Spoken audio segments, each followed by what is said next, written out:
पहले cool testing से check करते हैं, कूल टेस्टिंग अगर ओके होता है तो फिर वोल्टेज से चेक करते हैं। अगर हमारी वोल्टेज ओके होती है तब हम फ्रीक्वेंसी पे काम करते हैं, यानी फ्रीक्वेंसी चेक करते हैं। ठीक है।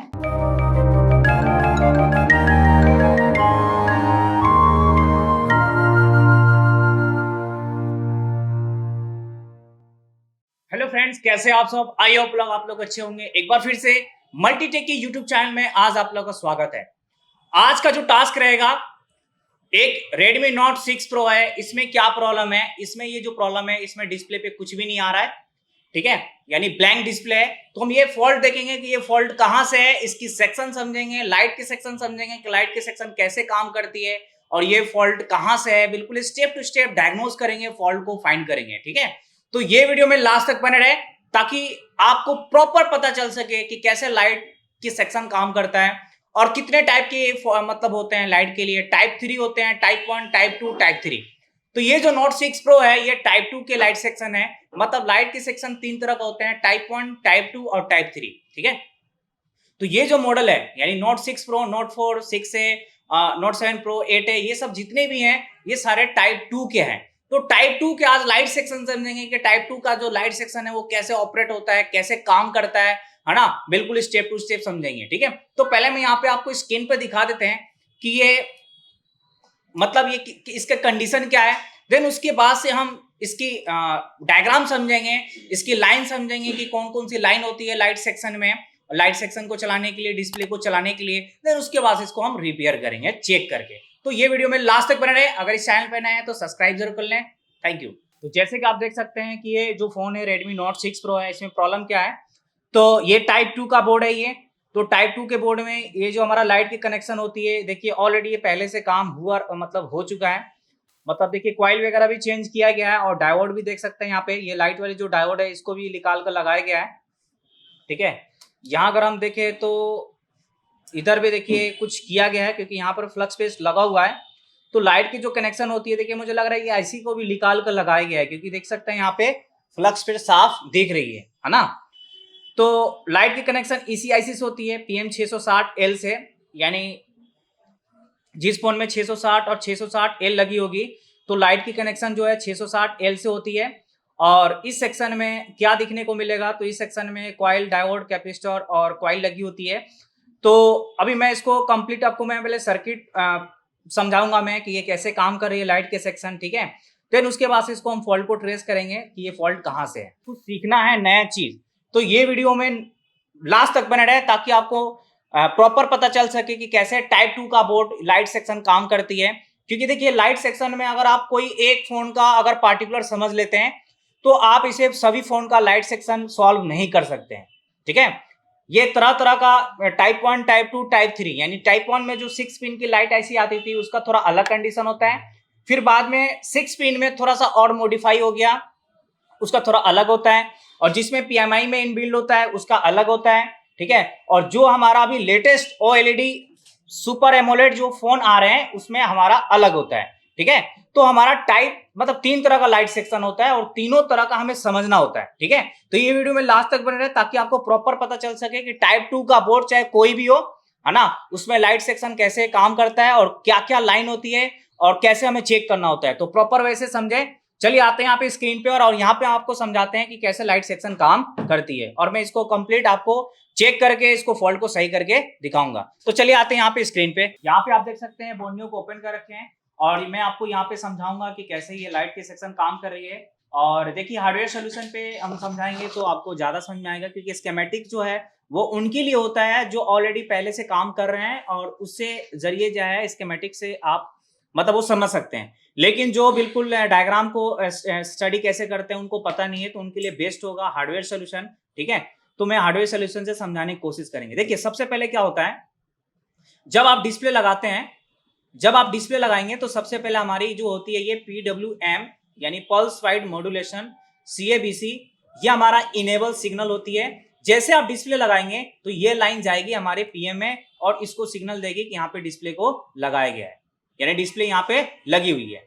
तो हमारा जो PWM CABC जो होती है ये इनेबल सिग्नल के लिए होती है। जैसे आप डिस्प्ले लगाएंगे तो ये हमारी सिग्नल PM को मतलब बताएगी कि यहाँ पे डिस्प्ले को लगाया गया है और इसलिए बताएगी ताकि उसको डिस्प्ले को बूस्ट वोल्टेज चाहिए, उस डिस्प्ले को वोल्टेज चाहिए, तो वो क्या कर सके, ये आईसी क्या कर सके, उस बूस्ट वोल्टेज दे करके डिस्प्ले तक मतलब डिस्प्ले तक पहुंचाएगी। जब डिस्प्ले तक वोल्टेज आएगी प्रॉपर, तब जाकर के डिस्प्ले हमारा ऑन होगी। तो सबसे पहला हमारा जो लाइन एक्टिव होती है वो होती है सीएबीसी। उसके लिए हमारा डिस्प्ले जैक सही होनी चाहिए और डिस्प्ले सही होनी चाहिए, ठीक है। डिस्प्ले सही होनी चाहिए और हमारा जैक सही होनी चाहिए, सारे प्रॉपर कनेक्ट होनी चाहिए। तो सीएबीसी हमारी इनेबल के लिए जाती है, यानी पावर एसी के अंदर जाती है। उसके बाद अगर हम एक और लाइन होती है जिसका हम बोलते हैं वीरेक एलईडी ए, यानी हमारा वोल्टेज रेगुलेट एलईडी एनोड, मतलब ये हमारा पॉजिटिव लाइन होती है, ठीक है। एनोड लाइन का मतलब है ये हमारा एक मेन सप्लाई लाइन होती है। तो इस लाइन में आपको ज्यादातर क्या देखने को मिलेगा, कोई भी फोन हो, टाइप 2 का हो चाहे टाइप 1 का हो, तो ज्यादातर आपको जो दिखने को मिलेगा एलईडी एनोड के लाइन में, वो एक नॉर्मल क्वाइल या फिर आपको लो वैल्यू रजिस्टर दिखने को मिलेगा। जैसे आप यहाँ पे देख सकते हैं कि ये नॉर्मल क्वाइल लगी है और यहाँ पे 2 कैपेसिटर लगे हुए हैं, ठीक है। अब क्यों लगे हुए हैं ये भी हम आपको बताऊंगा, अभी ये वीडियो में लास्ट तक बने रहे। तो ये नॉर्मल क्वाइल लगी है, साथ में एक यहाँ पे कैपेसिटर भी लगा हुआ है। ये कैपेसिटर जो लगा है ये 4.7 माइक्रो फैराड के लगा हुआ है। और फिर उसके बाद से ये जो हमारा डायोड है, तो डायोड का ये कैथोड से कनेक्टेड होता है। ध्यान दीजिए, ये जो डायोड है, तो डायोड में अगर आप बोर्ड में देखेंगे सही तरीके से, तो यहाँ पे एक लाइन होती है, तो ये जो लाइन होती है वो होता है कैथोड, ठीक है। तो डायोड के कैथोड से हमारा ये कनेक्टेड होता है। उसके बाद से यहीं से कैथोड से हमारा ये आईसी के अंदर चली जाती है, ठीक है।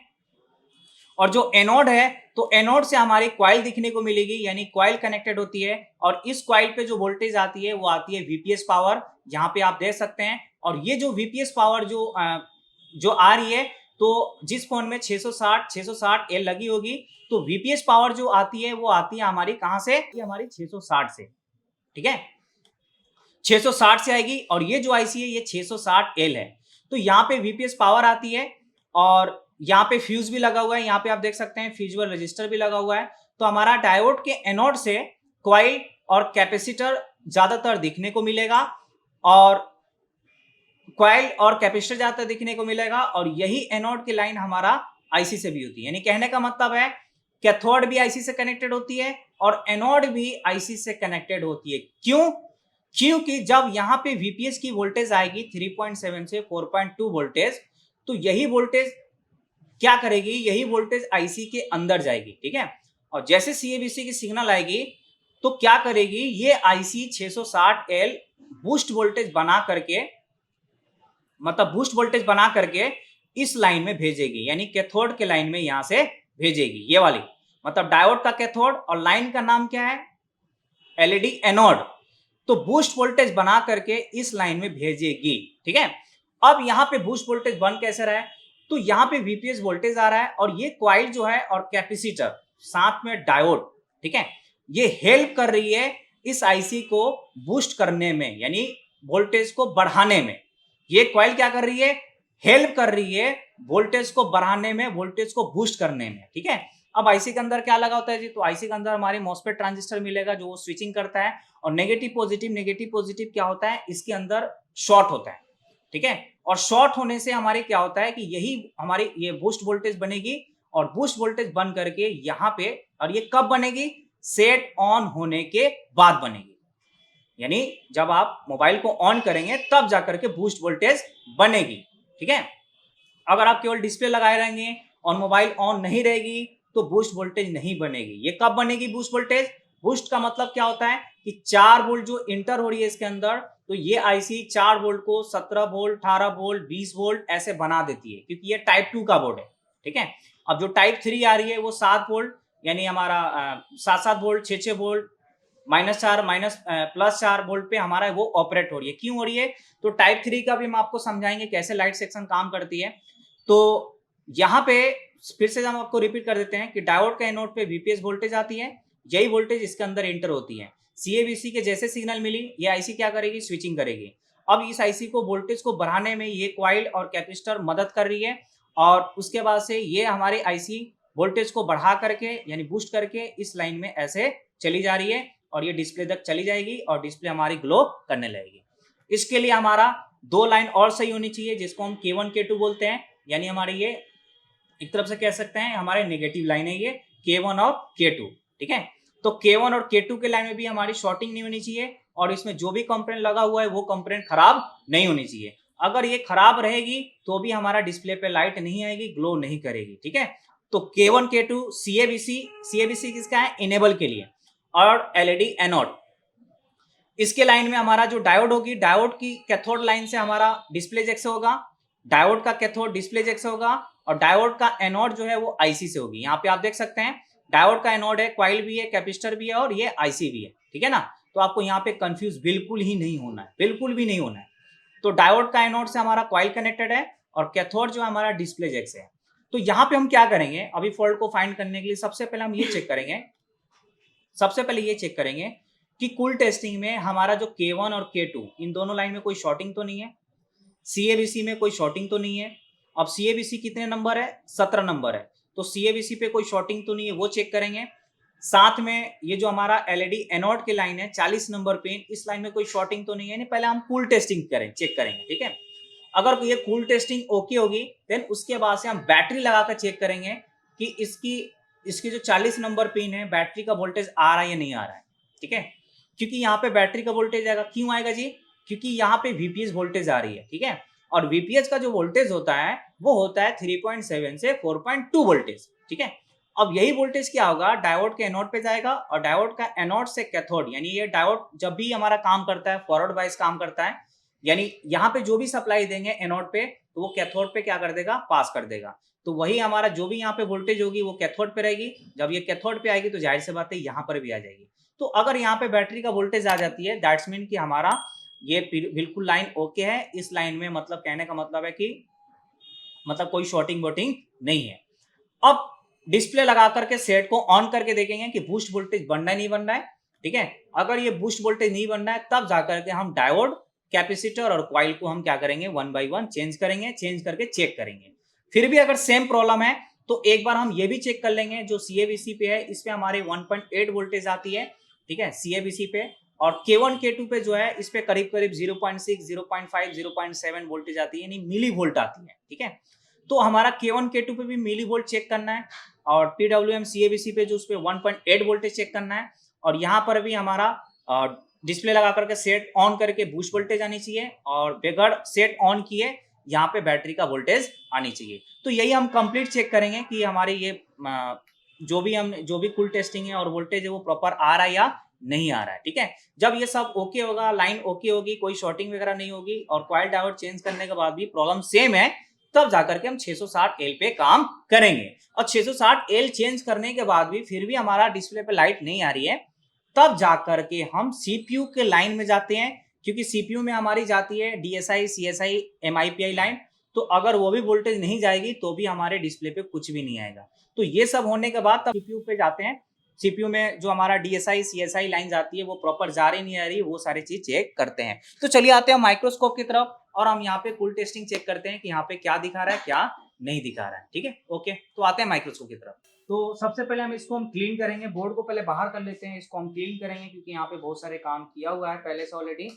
तो इसको हम बोर्ड को बाहर कर लेते हैं और इसको हम क्लीन करेंगे, ठीक है। क्लीन करने के बाद हम चेक करेंगे, पहले कूल टेस्टिंग में चेक करेंगे, कूल टेस्टिंग से कोई फॉल्ट तो नहीं है। अगर कूल टेस्टिंग ओके होगी देन हम वोल्टेज से ट्रेसिंग करेंगे। यानी ट्रेसिंग 3 टाइप का होता है, पहले कूल टेस्टिंग से चेक करते हैं, कूल टेस्टिंग अगर ओके होता है तो फिर वोल्टेज से चेक करते हैं, अगर हमारी वोल्टेज ओके होती है तब हम फ्रीक्वेंसी पे काम करते हैं, यानी फ्रीक्वेंसी चेक करते हैं, ठीक है। तो टाइम वेस्ट ना करते हुए यहाँ पे हम क्या करेंगे, सबसे पहले क्लीन करेंगे।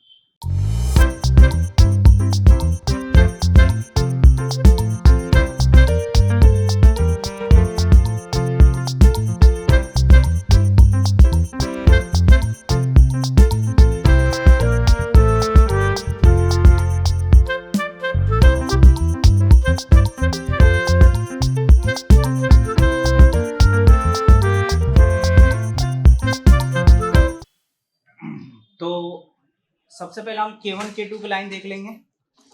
1 नंबर और 2 नंबर जो है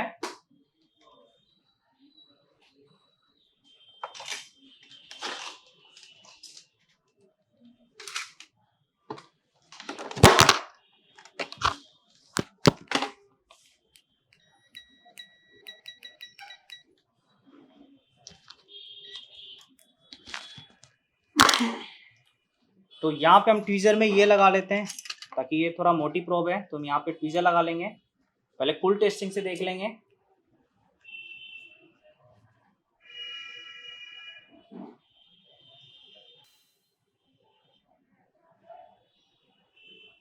तो यहाँ पे आप देख सकते हैं कि यहाँ पे वैल्यू आ रही है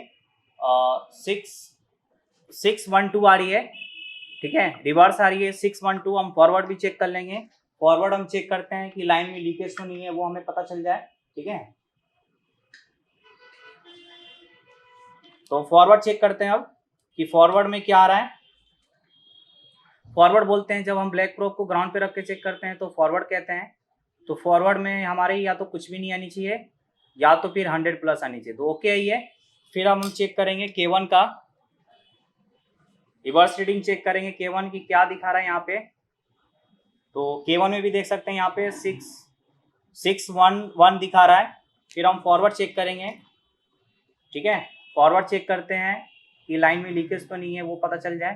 तो इसमें भी लीकेज नहीं है, शॉर्ट नहीं है, बिल्कुल ओके है। अब हम चेक करेंगे इनेबल लाइन वाले चेक करेंगे PWM पल्स वाइड मॉड्यूलेशन, जो 17 नंबर है। तो यहाँ से अगर आप काउंट करेंगे तो 17 नंबर जो है वो यहाँ आएगा, यहाँ नहीं यहाँ आएगा, ठीक है। 17, 18, 19, 20, तो 17 यहाँ पे आएगा, ठीक है। तो यहाँ पे हम चेक कर लेते हैं कि यहाँ पे क्या वैल्यू आ रही है। तो आ रही है 480, ठीक है। 480 रिवर्स आ रही है। अब हम फॉरवर्ड चेक करते हैं। तो फॉरवर्ड जो है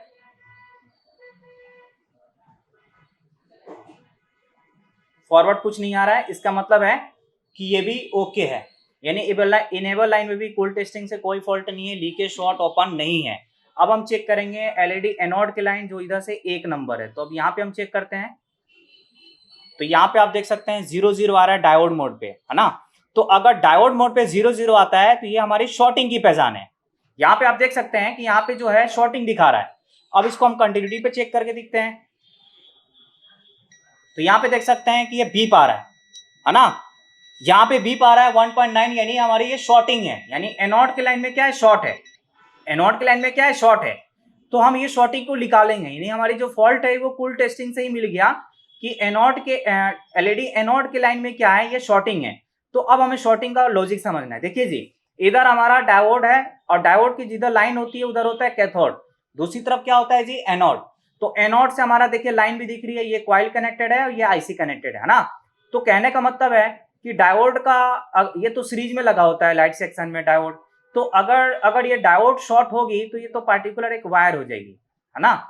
शॉर्टिंग हमारा इधर बता रहा है, तो इसका मतलब है कि कैथोड लाइन से शॉर्ट है, इस लाइन से शॉर्ट नहीं है। चलिए हम वो भी चेक कर लेते हैं, क्योंकि मैं आपको क्या समझाने की कोशिश कर रहे हैं। देखिए इधर ग्राउंड से बीप नहीं आ रहा है जी, यहां चेक करके दिखा रहा हूं मैं आपको। इधर ग्राउंड से बीप नहीं आ रहा है, तो इसका मतलब है इधर शॉर्टिंग नहीं है। इधर चेक करते हैं, देखिए इधर बीप आ रही है, तो इसका मतलब है कि हमारा डायोड के कैथोड लाइन से शॉर्टिंग है। और कैथोड लाइन से हमारा क्या क्या कनेक्टेड, वो भी चेक कर लेते हैं। ये कॉइल भी थी, देखिए बीप आ रही है दोनों साइड। कैपेसिटर में भी देखिए दोनों साइड बीप आ रहा है, कैपेसिटर में भी आ रहा है यहाँ पे, और यही हमारा आईसी के अंदर जा रही है। तो यहाँ पर शॉर्टिंग हमारा या तो फिर कैपेसिटर मिलेगा, ठीक है, क्योंकि कॉइल तो शॉर्ट होती नहीं है, वो ऑलरेडी शॉर्ट होती है। या तो फिर कैपेसिटर मिलेगा, ये दो में से कोई एक, या तो फिर आईसी शॉर्ट होगी, ठीक है। तो अभी हम क्या करेंगे, कैपेसिटर को 1 बाई 1 निकाल कर चेक करेंगे, ठीक है। उसके बाद से अगर कैपेसिटर निकालने के बाद भी शॉर्टिंग अगर रह गई, तब जाकर हम आईसी को निकाल कर चेक करेंगे, यानी हमारी आईसी ही शॉर्टिंग मिलेगी, ठीक है ना। क्योंकि हमारा ये क्या दिखा रहा है, यहाँ पे शॉर्टिंग दिखा रहा है। शॉर्टिंग इधर नहीं है, तो इसका मतलब है कि हमारा इधर से है। अब इधर में जो लगा होगा कंपोनेंट उसी को पकड़ेंगे ना जी, ठीक है। आप वीडियो को स्टार्टिंग में देख लीजिएगा कि हाँ इसके लाइन में जो हमारा ऑरेंज कलर का था वो क्या क्या लगा हुआ था। तो आपको कॉइल मिलेगा, कैपेसिटर मिलेगा, और यहाँ पे एक कैपेसिटर देखिए यहाँ से गायब है, तो ये भी कनेक्ट होता है और ये भी कनेक्ट होता है, ठीक है। तो हम क्या करेंगे, कंपोनेंट को निकाल कर चेक करेंगे कि शॉर्टिंग है या चली गई, ठीक है। और ध्यान दीजिएगा, लाइट की जो हमारा जो कैपेसिटर होता है वो बहुत इंपॉर्टेंट होता है ना। हम उसको यूं ही निकाल कर फेंक नहीं सकते हैं, हमें लगाना भी होता है। तो चलिए अब हम इसको निकालते हैं और चेक करते हैं कि शॉर्टिंग, ठीक है। पहले हम छोटे वाले को निकालते हैं, क्या पता वही शॉर्ट हो गया हो। तो यहाँ पे हम आयरन से ही निकालेंगे।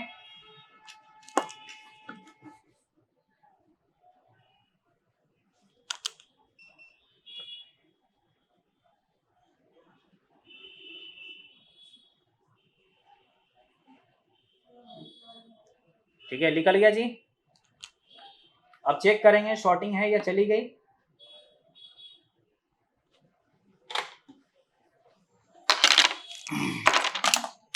यहीं पे चेक कर लेते हैं। चलिए अभी भी शॉर्टिंग है, चलिए अभी भी शॉर्टिंग है। ठीक है, तो हमारे ये कैपेसिटर निकालने के बाद भी शॉर्टिंग नहीं निकला, इसका मतलब ये कैपेसिटर शॉर्ट नहीं है। चलिए इसको हम वापस लगा लेते हैं, नहीं तो फिर ये छोटा कैपेसिटर है। और लाइट की हमारा जो कैपेसिटर होता है वो इम्पोर्टेंट होता है। ठीक है, फिल्टर के लिए कि जो भी हमारे यहाँ से जो भी हमारे जो वोल्टेज आ रही है डीसी वोल्टेज, उसको हमारा क्या कर सकें, उसको वोल्टेज को करंट को स्मूथ कर सकें। ठीक है,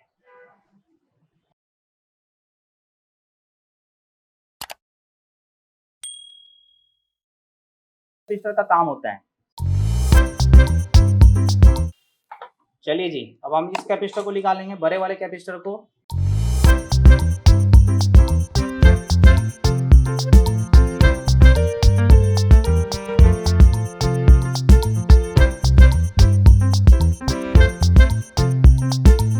अब चेक करते हैं शॉर्टिंग है या चली गई। तो ये वीडियो में लास्ट तक बने रहें। अगर इससे नहीं होगा तो फिर हम इस आईसी को निकालेंगे, फिर चेक करेंगे।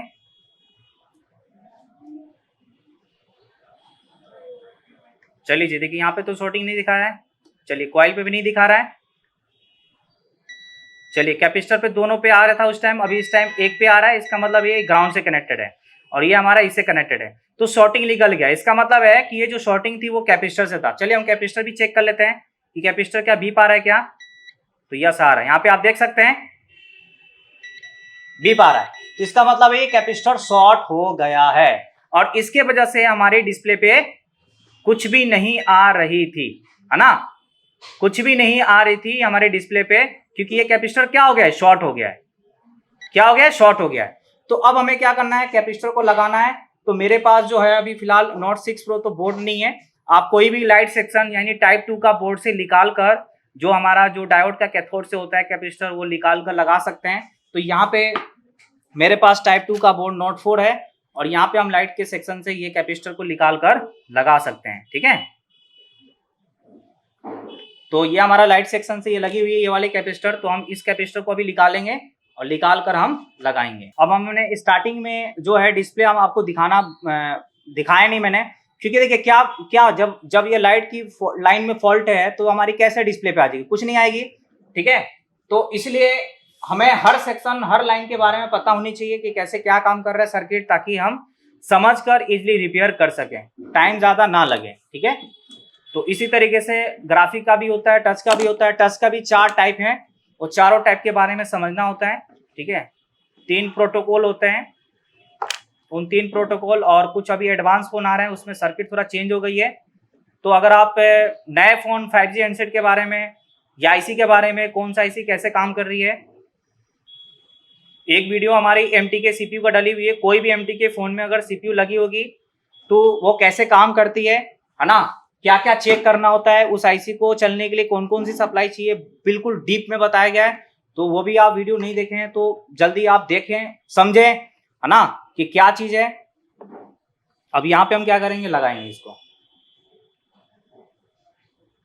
इसको हम आयरन से लगाएंगे, क्योंकि कई बार ऐसा होता है जब हम आयरन से लगा सकते हैं तो फिर हीट क्यों दें, क्योंकि इसके पीछे क्या होता है, आईसी होती है। तो हम बोर्ड की कंडीशन भी देख करके हम काम करते हैं। हालांकि हम मशीन से भी लगा सकते हैं, ठीक है, उससे कोई दिक्कत नहीं है। यहाँ पे थोड़ा सा हम क्या करेंगे, सोल्ड कर लेंगे 183 पीपी लेकर के।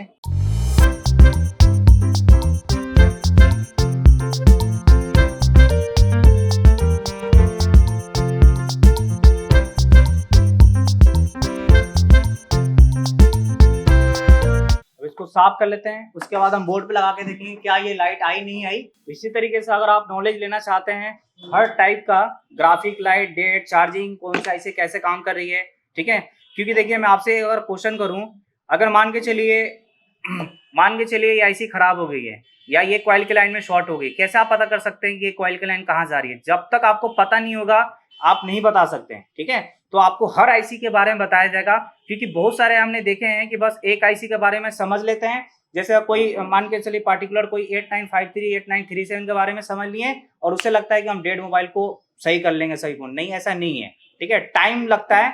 आप जो है एक एक आईसी के बारे में जब तक नहीं समझेंगे कौन सा आईसी कैसे काम कर रही है तब तक आप अच्छे से रिपेयर नहीं कर सकते हैं, कंफ्यूजन ही कंफ्यूजन रहेगा। क्योंकि सब आईसी आप खुद बताइए, जब ये आईसी बिल्कुल सेम काम कर रही है तो फिर इस फोन में दूसरी आईसी क्यों लगी है, पॉइंट वाली बात है। जब ये आईसी मान के चलिए सब में सेम काम कर रही है तो यही आईसी सब में लगी होनी चाहिए ना, बट क्या है कि आईसी अलग अलग लगी है, तो अलग अलग लगी है दैट्स मीन कि सभी आईसी का काम थोड़ा थोड़ा क्या हो रहा है, डिफरेंट हो रहा है। तो ये लॉजिक को समझिए और लॉजिक पे चलिए ताकि आपको टाइम वेस्ट ना हो, खराब ना हो, ठीक है। चार्ज लगा के मैं आपको देख रहा हूं मैं,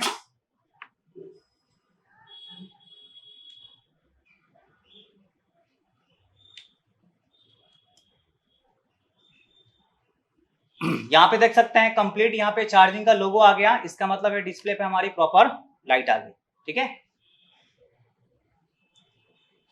अब हम वेट करते हैं कुछ सेकंड, कुछ परसेंटेज वगैरह दिखा रहा नहीं दिखा रहा है। तो यहाँ पे आप देख सकते हैं एक कैपेसिटर की वजह से 1% दिखा रहा है, यहाँ पे देख सकते हैं 1%। तो यहाँ पे एक कैपेसिटर की वजह से यानी लाइन शॉर्ट थी। तो बात लाइन शॉर्ट का नहीं है, बात यह है कि पहले आप सर्किट को समझिए कि सर्किट कैसे काम कर रही है, उस लाइन में क्या क्या लगा हुआ है, कैसे काम कर रहा है, ताकि हम प्रॉपर अच्छे लेवल पे काम कर सकें। यहाँ पे हम शॉर्ट कर लेते हैं ऑन ऑफ का,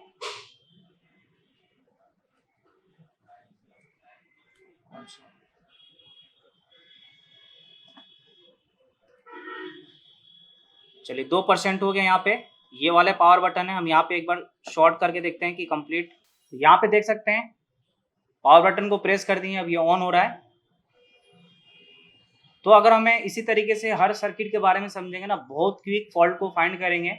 आप देखते रहिए हम कैसे डेड मोबाइल को भी कैसे डायग्नोज करते हैं, है ना, आपको खुद पता चल जाएगा। और मेरा मानना तो एक ही है, आप एक आईसी के बारे में समझकर पूरे फोन को रिपेयर नहीं कर सकते हैं, और खासकर जो नए फोन अभी आ रहे हैं उसको तो बिल्कुल ही नहीं कर सकते हैं, है ना। मैं आईसी का नाम ले लेंगे, ये भी अब मतलब कहेंगे कि अच्छा ऐसा भी होता है, क्योंकि जब तक हम आईसी का सीक्वेंस नहीं समझेंगे, लाइन नहीं समझेंगे, जीआर क्या होता है, वोल्टेज क्या होता है, फ्रीक्वेंसी क्या होता है ना। अब जैसे आप देख सकते हैं कि ये कैपेसिटर हमने नोट 6 प्रो से निकाला और नोट 4 से लगाया, क्यों लगाया, क्योंकि हमें सर्किट के बारे में पता होनी चाहिए कि लाइट के सेक्शन में देखिए यहाँ पे बिल्कुल चल रहा है प्रॉपर, ठीक है। देखिए पैटर्न यहाँ पे लगा हुआ है, अब मुझे तो पैटर्न पता नहीं है क्या है, अब ये स्टूडेंट का फोन है, अब कल आएंगे तो उनसे पूछेंगे, ठीक है। तो जैसे कि आपने देखा कि कैसे लाइट के सेक्शन काम करती है टाइप 2 के बोर्ड में, और सब हमें फोन के बारे में समझना होता है, टाइप 1 के बोर्ड, टाइप 2 के बोर्ड, टाइप 3 के बोर्ड, चाहे हमारा लाइट की प्रॉब्लम सॉल्व करना हो, चाहे टच की प्रॉब्लम सॉल्व करना हो, चाहे हमारे मोबाइल ऑन क्यों ना करना हो, यानी डेड क्यों ना हो, चाहे नेटवर्क की फॉल्ट हो, कोई फॉल्ट हो, टाइप के हिसाब से चलेंगे, कौन सा ऐसे कैसे काम करे, तब जाके हम इजी से रिपेयर